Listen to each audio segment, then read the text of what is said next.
Digitech computer centre থেকে আমি পৃথা বলছি। আজকে আমি আপনাদের সামনে নিয়ে এসেছি এক্সেলের আরও একটি ভিডিও, যার নাম হচ্ছে ইনফোগ্রাফিক চার্ট।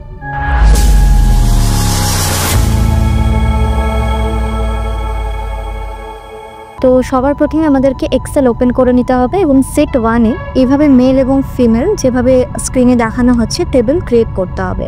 এখানে আউট অফ 100 কত পার্সেন্টেজ সেটা মেনশন করা হয়েছে।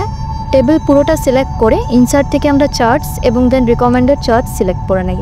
Can click okay button. ওপরে চার্ট টাইটেলও লেফট সাইডের পোর্শনটা ডিলিট করতে হবে নেক্সট স্টেপে।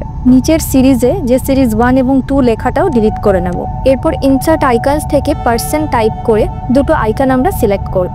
এটা নেটওয়ার্ক অনলাইনে করতে হবে এবং ওই আইকনসগুলো আমরা Ctrl+D করে ডুপ্লিকেট করে নেব চার্টের রাইট সাইডে রাখতে যেত।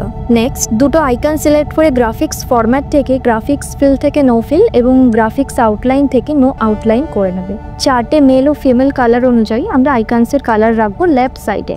দেন রাইট সাইড থেকে ড্র্যাগ করে চার্টে আনতে হবে ওই আইকনসগুলোকে এবং লেফট থেকে সেমভাবেও সিলেক্ট করে ওদের চার্টে ইনক্লুড করে নেবে, ঠিক যেমনটা আমরা দেখাচ্ছি সেই মতো। এক্সট্রিম লেফট থেকে মেল আইকনগুলো সিলেক্ট করে format data point gap with 0% ফিলে গিয়ে stack and scale with series overlap 100% করে ক্লোজ করব। এবার আমরা টেবিল থেকে পার্সেন্টেজ চেঞ্জ করার সাথে সাথেই চার্টেও চেঞ্জটা দেখতে পাবো এবং এটাই হচ্ছে infographic chart. Thank you for watching.